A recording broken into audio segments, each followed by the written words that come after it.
Le porte-parole du PDCIRDA, Soumaïla Bredoumi Kwasi Traoré, également député, a été placé sous mandat de dépôt le jeudi 27 novembre 2025 au pôle pénitentiaire d'Abidjan, au lendemain d'une garde à vue particulièrement suivie. De retour en Côte d'Ivoire après plusieurs mois hors du pays, il a été interpellé dans un contexte politique sensible, à l'approche des élections législatives auxquelles il est candidat. Il est poursuivi pour 18 chefs d'accusation, parmi lesquels actes terroristes, complot contre l'autorité de l'État, incitation à la haine, atteinte à l'ordre public, appel à l'insurrection et destruction de biens. Ses avocats dénoncent une procédure qu'ils jugent illégale, estimant que l'immunité parlementaire de leur client a été violée, l'Assemblée nationale étant en session au moment de son arrestation. Le parquet, de son côté, invoque le cas de flagrant délit pour justifier la poursuite sans levée préalable de l'immunité. Dans l'opinion, l'affaire divise profondément. Si les autorités assurent que la justice agit en toute indépendance, l'opposition dénonce une stratégie d'intimidation politique. Cette affaire relance ainsi le débat sur l'état de droit, la séparation des pouvoirs et la protection des libertés en Côte d'Ivoire. Pour 18 chefs d'inculpation, parmi lesquels actes terroristes et complots contre l'autorité de l'État, ses avocats dénoncent une violation flagrante de son immunité parlementaire et pointent du doigt une procédure irrégulière. Avant d'avoir vos avis, messieurs, je vous propose de voir ce sujet de Pierre Dipomela. Kwasi Bredoumi Soumaïla Traoré, porte-parole du PDCIRDA et secrétaire exécutif en charge de la communication, rentré en Côte d'Ivoire après plusieurs mois d'absence, a été arrêté, mis en garde à vue et ensuite conduit en prison au pôle pénitentiaire d'Abidjan, jeudi 27 novembre. 18 chefs d'inculpation, dont actes terroristes et complot contre l'autorité de l'État. L'avocat du député, maître Jean-Chrysostome Blessy, dénonce une violation de son immunité parlementaire. Ces faits sont très graves dans cette République. C'est une violation grave de l'état de droit. Une violation grave du droit parlementaire. Une violation grave, pas d'une loi ordinaire, non. Pas d'une loi organique, non plus. Mais d'une loi constitutionnelle. Comment peut-on, si l'on ne peut entendre un député au cours d'une session parlementaire sans que son immunité n'ait été levée, comment peut-on, plus grave, le garder à vue? C'est une dérive. C'est une dérive très grave. Soumaïla Bredoumi. Pour 18 chefs d'inculpation, parmi lesquels actes terroristes et complots contre l'autorité de l'État, ses avocats dénoncent une violation flagrante de son immunité parlementaire et pointent du doigt une procédure irrégulière. Avant d'avoir vos avis, messieurs, je vous propose de voir ce sujet de Pierre Dipomela. Kwasi Bredoumi Soumaïla Traoré, porte-parole du PDCIRDA et secrétaire exécutif en charge de la communication, rentré en Côte d'Ivoire après plusieurs mois d'absence, a été arrêté, mis en garde à vue et ensuite conduit en prison au pôle pénitentiaire d'Abidjan, jeudi 27 novembre. 18 chefs d'inculpation, dont actes terroristes et complot contre l'autorité de l'État. L'avocat du député, maître Jean-Chrysostome Blessy, dénonce une violation de son immunité parlementaire. Ces faits sont très graves dans cette République. C'est une violation grave de l'état de droit. Une violation grave du droit parlementaire. Une violation grave, pas d'une loi ordinaire, non. Pas d'une loi organique, non plus. Mais d'une loi constitutionnelle. Comment peut-on, si l'on ne peut entendre un député au cours d'une session parlementaire sans que son immunité n'ait été levée, comment peut-on, plus grave, le garder à vue? C'est une dérive. C'est une dérive très grave. Soumaïla Bredoumi Traoré, député à la législature sortante, s'est muré dans un silence pendant son audition et a fait valoir son immunité parlementaire.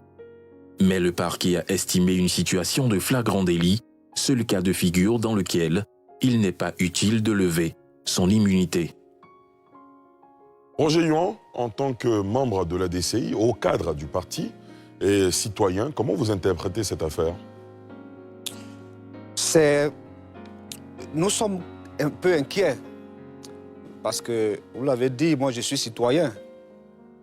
Si un député de la nation peut être interpellé aussi facilement, écroué à la MACA, devenu maintenant PPA, moi qui suis citoyen sans immunité, quel sera donc mon sort? C'est la question que nos concitoyens se posent en ce moment chez eux. On n'a pas le contenu du dossier. Nous savons que Soumaïla Bredoumi est député de la nation, il est porte-parole d'un parti politique. Il était hors du pays. Il est rentré parce qu'il estime que le calme est revenu, parce que c'est un fils de la nation. Il a un rôle à jouer en Côte d'Ivoire. Les élections législatives, c'est pour dans quelques semaines. Il est candidat chez lui. Il doit donc battre campagne pour renouveler son mandat. Et c'est en ce moment-là qu'il est interpellé et écroué comme un citoyen lambda. À ce jour, la question que nous nous posons, que vaut encore l'immunité parlementaire en Côte d'Ivoire? On nous dira que c'est un cas de flagrant délit. On parle de terrorisme, on parle de trouble à l'ordre public, d'atteinte à la sécurité de l'État, des faits qui sont reprochés à tout citoyen qui, dans l'opposition ou dans la société civile, prend la parole pour donner son avis sur la gouvernance du pays. On a le sentiment qu'il y a une forte volonté, une ferme volonté de museler toutes les voix discordantes. C'est cela que nous condamnons déjà. Maintenant, on verra bien ce que la justice nous présentera officiellement dans le dossier parce que nous voulons cette fois-ci savoir exactement ce qui est reproché à l'honorable Ndoumi Soumaïla. Déjà, c'est ce que je voudrais dire. Absolument. Merci beaucoup pour ce point d'entrée de jeu. Docteur Kamena Arthur Yoboué, vous qui êtes sociologue du politique, quelle est la perception, comment l'opinion publique perçoit-elle cette affaire? D'abord, je note en termes de contexte, c'est que lorsque on se réfère au dernier Conseil national de sécurité qui a eu lieu le 13 novembre 2025, et lorsque j'ai parcouru les décisions du Conseil, il a été dit que instruction a été donnée au ministère de la Justice de prendre toutes les mesures, après avoir fait le bilan des élections, des casses, de prendre toutes les mesures pour situer les responsabilités dans les plus brefs délais. Donc je note que avant, puisqu'on parle de M. Bredoumi, avant qu'il ne parte en exil, lorsqu'on regardait les vidéos et dans les discours qui étaient donnés, il se sentait menacé selon les propos qu'il avait présentés. Donc c'est en réponse à cette menace-là qu'il a décidé de s'exiler pour sa sécurité. Maintenant que les élections sont finies, qu'il est rentré dans le cadre de ses activités politiques, il a été arrêté et je constate qu'il y a 18 chefs d'accusation. Donc, je partage le point de vue de mon co-débatteur dans la mesure où 18 chefs d'accusation, où il y a la question de l'acte terroriste, ça effraie pour le citoyen lambda qui n'est pas marqué par la question de l'immunité parlementaire. Parce qu'on nous parle de flagrant délit qui est la seule opportunité pour lever tout ce qui est décision parlementaire. Donc, pour moi, c'est une affaire qui renforce le sentiment d'acharnement au sein de, je ne dirais pas de la gauche, mais de l'opposition. Donc, dans le sentiment partagé, c'est comme s'il y a une justice qui exécute un certain nombre de décisions, mais qui n'est pas forcément en faveur de l'ensemble de la population. L'autre constat que je fais, c'est le silence total de l'ensemble des députés. Je constate que ce n'est pas la première fois que les députés sont arrêtés. Quand je jette un regard panoramique sur l'ensemble des régimes, il y a des députés en exercice qui ont été arrêtés. Et lorsque souvent ça ne touche pas les positions directes, quand il n'y a pas de positions directes, souvent quand ils sont au sein du pouvoir, ils ne se prononcent pas. C'est lorsqu'ils sont dans l'opposition qu'ils estiment que c'est à un moment donné des questions qui violent leurs droits. Donc c'est une réflexion sur l'ensemble des députés. Un des corps a été touché, un des membres a été touché. Quelle est la position des députés vis-à-vis de leurs confrères qui a été écroué? Donc moi, c'est la préoccupation que je soulève. Et on a l'avantage d'avoir sur ce plateau un député, par ailleurs, président de la Commission des affaires générales et institutionnelles de l'Assemblée nationale, qui va nous donner son point de vue tout à l'heure. Éric Bayala, comment vous réagissez d'emblée? Oui, ce que je veux dire d'abord, c'est que la situation de l'immunité parlementaire en Côte d'Ivoire n'est pas absolue. Il y a également le fait que ça doit pouvoir supporter le cas de flagrant délit pour qu'un député soit mis à l'arrêt sans toutefois passer par l'Assemblée nationale ou par le bureau de l'Assemblée nationale. Mais quand on regarde un peu les faits qui sont reprochés à l'honorable Brédoumou Mbia, terrorisme, appel à l'insurrection, incitation à la haine, xénophobie, incendie volontaire, atteinte à l'État, atteinte à la sécurité et puis trouble à l'ordre public. Et le parquet estime que ce sont des faits qui sont non seulement sérieuses et urgentes, et donc il fallait procéder immédiatement à son arrestation.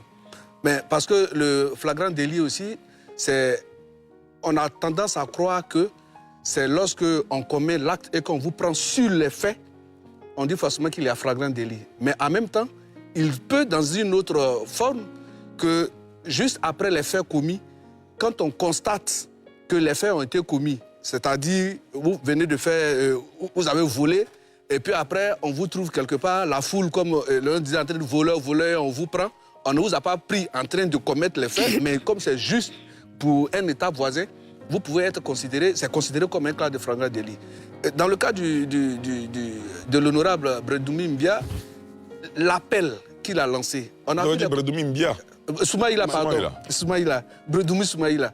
Et donc, les différents appels à l'insurrection, incendie volontaire, ce sont des faits qui ont été constatés. Aussi bien ceux qui les ont appliqués sur le terrain ont été pris, mais lui également qui a instigé ces activités-là, sa responsabilité pénale est engagée. Et donc, le parquet estime que cela nécessite un cas de flagrant délit, d'où son arrestation. Très bien. Landry Couillon. Merci bien, Ali. Les fonctions d'un État de droit sont, un, de protéger les citoyens et l'ensemble de la population contre les menaces externes, de protéger les citoyens d'eux-mêmes, de protéger les citoyens, les gouvernants des citoyens afin d'éviter les coups d'État, les insurrections. C'est aussi de protéger les citoyens des gouvernants et de protéger les gouvernants d'autres gouvernants. Je vais prendre la chute de mon propos en vue d'illustrer la question de l'immunité. L'immunité est un dispositif juridique constitutionnellement consacré, permettant donc aux parlementaires, députés et sénateurs de pouvoir exercer leurs fonctions sans craindre la pression ou des dérives ou des abus qui pourraient être le fait du pouvoir exécutif ou du pouvoir judiciaire. Sauf que ce dispositif juridique-là, il connaît des modèlements. Pourquoi? Parce que deux régimes coupent dans la conception même de l'immunité parlementaire. Il y a le régime de l'irresponsabilité qui concerne les opinions, les propos que tient le député en rapport avec sa fonction. Or, il faut bien rappeler la fonction du député.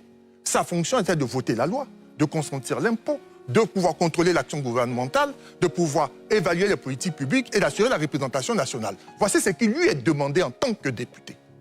Donc, tant qu'il fait ceci, ses opinions sont protégées, il est couvert par cette immunité-là, et donc, dans cette irresponsabilité absolue. L'immunité est donc absolue. Et il y a le second mouvement qui est l'inviolabilité, que l'on pourrait qualifier d'une immunité extra-parlementaire, parce que le député, c'est un citoyen, c'est un être humain, il n'est pas député tout le temps. Lorsqu'il accomplit des actes qui sont qualifiés d'infractions, sans rapport avec les fonctions de député, celui-ci, en tant que justiciable, peut donc faire face au juge en vue de pouvoir soutenir sa responsabilité d'ordre pénal. Mais pour l'heure, il va falloir donc que deux éléments soient traités. Un, le principe, c'est que le parlementaire, qui est dans une pareille situation, devra pouvoir bénéficier d'une autorisation de l'Assemblée nationale ou de la chambre à laquelle il appartient, afin que celle-ci lève l'immunité. Ou alors, dans le cadre du flagrant délit, cette levée de l'immunité n'a plus question, n'a plus raison d'être.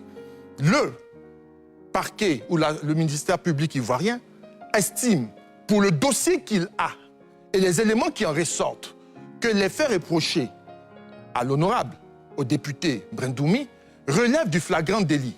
À cet égard, afin de pouvoir disposer d'un mandat de dépôt qui est décerné par le juge d'instruction, il a présenté son thèse et ses hypothèses. Le juge, en la matière, est allé dans son sens. Aussi revient-il, sans extrapolation, à ses avocats de faire opposition, de démontrer, bien sûr dans le cadre de la procédure, que ce que retient le procureur et la qualification qu'il fait des faits n'est pas appropriée. Et même si l'on organise le procès du député, avant même que de traiter l'affaire dans le fond, elle sera d'abord examinée sur la forme et sur la régularité de la procédure. Ces avocats auront donc à soulever les exceptions afin de démontrer que le procureur a tort ou a raison. Donc, pour l'heure, il faut donc, dans un état de droit, se féliciter que les procédures, notamment la procédure pénale, qui garantit la protection des citoyens, soient observées et à ces avocats de pouvoir accompagner, assister le député afin qu'à l'occasion, ils puissent soulever les exceptions et faire montrer qu'ils sont dans leurs droits. D'accord. Aoumangaël Lakpa. Alors, merci Ali. Moi, je voudrais faire remarquer déjà que, heureusement, je prends la parole en 5e position.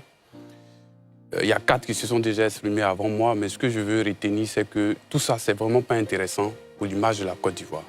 Ce n'est vraiment pas intéressant parce qu'on est dans un pays démocratique. C'est vrai, le procureur de la République, il est dans son rôle. Il est dans l'exercice de ses fonctions. D'un autre côté, l'avocat de Brédoumi, il est dans son rôle. Mais je note relativement au nombre de chefs d'accusation que finalement, on a presque l'habitude de voir ce nombre de chefs d'accusation. 18 chefs d'accusation, mais je dis que c'est un chapelet de chefs d'accusation. D'autant plus que cela ne dit pas forcément que l'honorable est coupable. C'est lorsqu'il y aura un procès qu'on pourra... Et puis, de toute façon, je pense que l'avocat, comment il s'appelle, Maître Blessy, aura l'occasion de pouvoir faire tomber certains chefs d'accusation. Donc peut-être à la fin, on verra qu'un certain nombre vraiment bien établi puisse tomber et puis que d'autres soient pris en compte. Vu ce qu'on entend, quand on entend terrorisme, acte de xénophobie, moi je pense qu'on a suivi un peu quand même les déclarations de Maître Blessy. Et je ne suis pas dans la position de l'avocat ou bien du juge. Ce sont des questions juridiques qui ne sont pas dans lesquelles on n'est pas tellement à l'aise d'y entrer. Mais je pense que la justice va faire son travail. Mais je note que ce n'est pas intéressant pour l'image de la Côte d'Ivoire parce qu'il faut remarquer que depuis un certain temps, dans les années 90, essayez de vous projeter un peu, de repartir un peu dans les années 90 et revenir dans ces 10 dernières années en Côte d'Ivoire, on se rend compte que l'image du député est en train d'être désacralisée. L'image du député est en train d'être dévalorisée. À mon sens, ce qui se passe là, du moment où il n'y a pas encore eu de jugement et que tout ce qu'on a dit, il y a la présomption d'innocence, on est dans un état de droit où carrément l'honorable Brédoumi, il était dehors il était hors du pays depuis au moins 6 ou 7 mois, il aurait pu y rester. Du moment où il est venu, moi je pense qu'on pourrait par exemple le mettre par exemple en résidence surveillée, c'est quelque chose qui peut se faire. Le prendre comme ça, le mettre en prison, je pense que ce n'est pas tellement intéressant. Je vais venir aussi sur la position des députés. Bon, les députés, finalement, on se pose la question de savoir si c'est un corps où ils sont ensemble à l'Assemblée nationale, parce que quand ils sont là-bas, on les appelle députés de la nation. On ne dit pas députés du RHDP, députés du PPACI, ils sont des députés de la nation, donc ils sont censés être ensemble.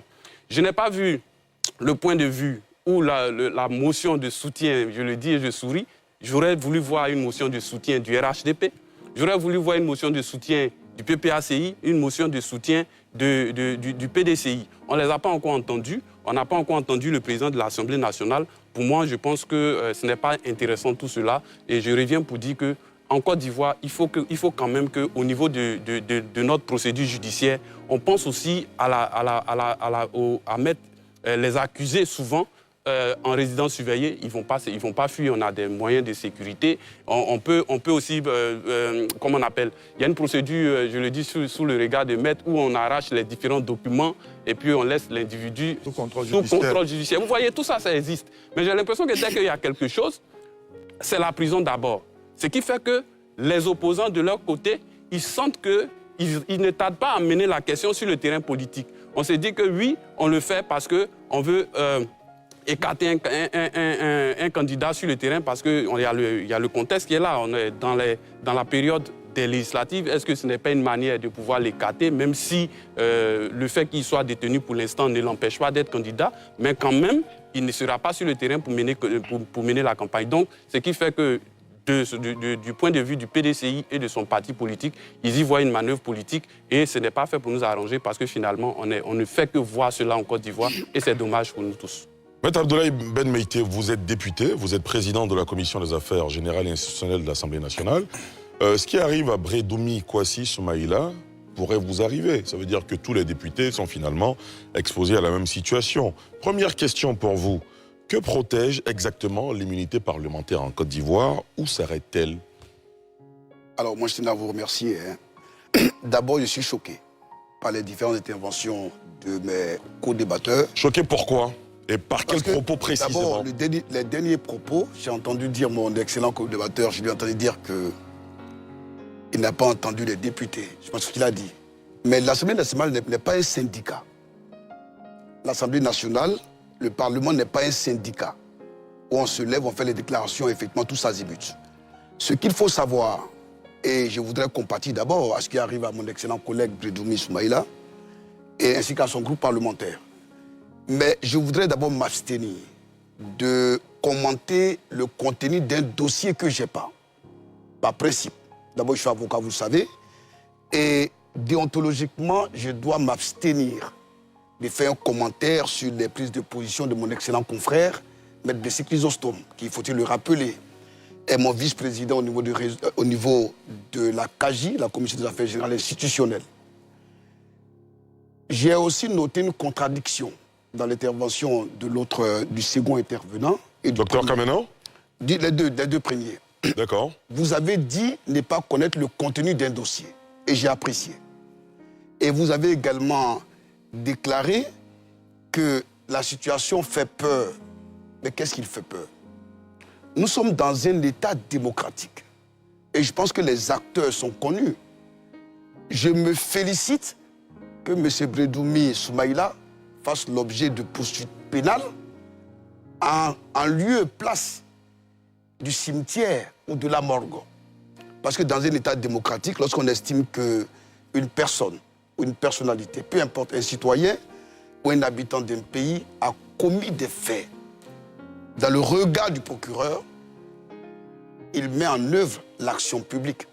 Il y a une enquête qui a été menée, le concerné a été déféré donc devant le parquet du procureur, il a été mis à disposition du juge d'instruction qui a estimé qu'il fallait décerner mandat à la requête de monsieur le procureur. Pour moi, à ce niveau, nous sommes dans la normalité judiciaire. Maintenant, pour qu'on puisse apprécier si c'est légal ou c'est pas légal, c'est ça justement le rôle de l'avocat. Le rôle de l'avocat, c'est s'assurer que la procédure de poursuite contre son client est faite selon les règles de droit, conformément au code pénal et au code de procédure pénale. Donc, pour revenir à votre question, l'immunité n'est pas un cadeau qu'on fait aux parlementaires. Ce n'est pas non plus un blanc-seing. L'immunité est un obstacle à la poursuite. C'est une garantie constitutionnelle. Je pense qu'il a bien défini, mon cher ami Couillot. C'est consacré par les dispositions de l'article 91 et 92 de la Constitution. Mais l'immunité ne résiste pas au flagrant délit. La question qu'on se pose, dans quelles conditions les infractions qui sont spécifiées ont été mêlées pour ces infractions qui sont reprochées à mon collègue Brédoumi. Dans quelles conditions la poursuite est engagée, mais il faut avoir le dossier. Mais il faut savoir que nous avons 3 pouvoirs et la démocratie est fondée sur la séparation des pouvoirs. Donc l'immunité vient, comme il a dit toujours Couillot, l'immunité est faite justement pour garantir cette séparation de pouvoirs et pour permettre aux parlementaires d'exercer pleinement sa mission de parlementaire. Au total, je compatis à la situation de M. Brédoumi, je garde confiance à la justice de Côte d'Ivoire et je pense que tout le monde, tous ceux qui sont des observateurs, doivent parler, commenter avec un peu de réserve lorsqu'on ne connaît pas le contenu d'un dossier, puisque vous ne savez même pas les conditions dans lesquelles ces infractions qui sont poursuivies, ces infractions, quelles sont ces infractions, vous les avez dites, vous avez listé 18 chefs de poursuite, mais on ne sait pas dans quelles conditions, parce que le procureur a parlé de flagrant délit. Si l'avocat de M. Brédoumi estime que les conditions du délit flagrant ne sont pas réunies, il lui appartient d'exercer les voies de droit pour dénoncer effectivement les conditions du placement sous mandat de dépôt. et je pense que nous avons des institutions judiciaires, le juge d'instruction, il y a une institution au-dessus du juge d'instruction, qui est la chambre d'instruction, qui garantit la liberté. Et je pense que mon excellent confrère et non moins collègue, maître de Chrysostome, le sait peut-être même mieux que moi, mais peut-être mieux que vous. Il faut avoir confiance en la justice, il faut qu'on fasse confiance à la Côte d'Ivoire. Et ça aussi, être citoyen. Très bien. Roger Youan, est-ce que la classe politique, selon vous, doit repenser sa relation à l'immunité parlementaire?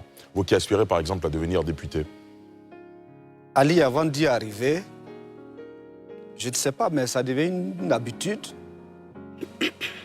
Quand nous écoutons parfois nos concitoyens du RHDP et certains de leurs soutiens,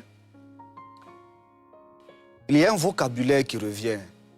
Nous sommes dans un état de droit. La personne X ou Y aurait pu se retrouver dans un cimetière ou à la morgue. Je crois que c'est un vocabulaire mortuaire qu'il faut éviter. Ce pays a assez souffert.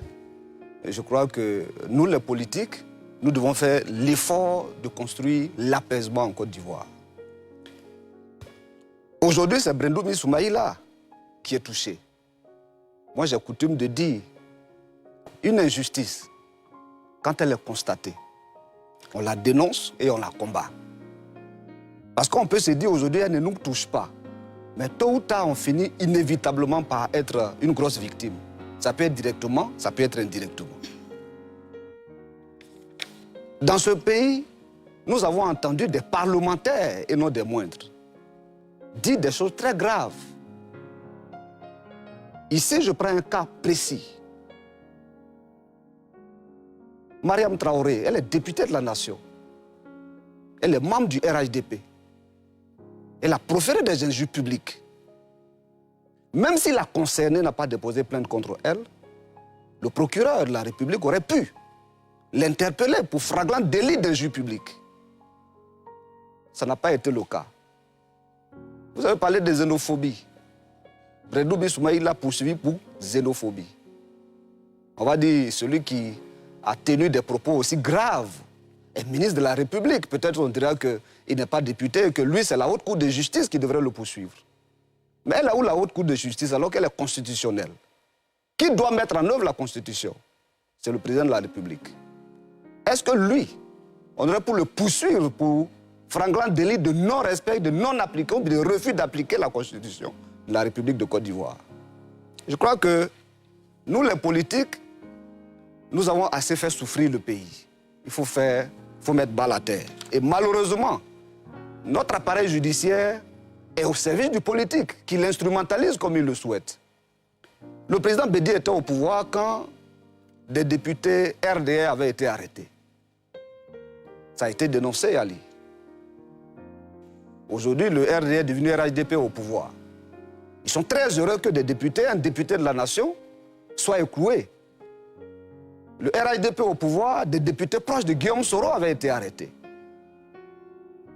Ils s'en sont félicités, c'était une très bonne chose. Mais demain, le RHDP peut ne pas être au pouvoir. Et un autre régime va s'installer. Et s'il arrivait un jour qu'un député RHDP était poursuivi, allez-vous condamner ou bien saluer le fait que ce député soit poursuivi? Ce n'est pas que Brendoumi Soumaïla qu'il faut voir aujourd'hui. Demain, nous tous, nous sommes appelés à être certainement des parlementaires. Nous sommes tous concernés. Alors, oui, moi je pense que les députés n'ont pas été assez fins sur cette question de l'immunité parlementaire. Parce que c'est la loi. C'est vous qui votez la loi. Si vous avez estimé, peut-être que certains ne l'ont pas lu comme ils en ont l'habitude, hein. On vote les textes maintenant au Parlement sans forcément les lire. Donc ils n'ont pas décelé les failles qu'il y a sur cette question précise de l'immunité parlementaire. Sinon, imaginez, les journalistes ont une loi qui les protège.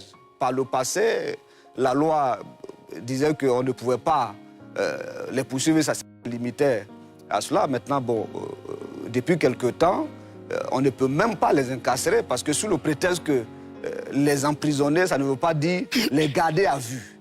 Donc la loi a permis que, cette fois-ci, on n'autorise même pas qu'ils soient gardés à vue. Je pense que de la même façon que des textes ont été pris pour protéger le journaliste, parce qu'il fait un excellent boulot, Parce que dans une démocratie, dans un état de droit, la fonction du journaliste, le travail du journaliste est un travail important. De même, nous pensons que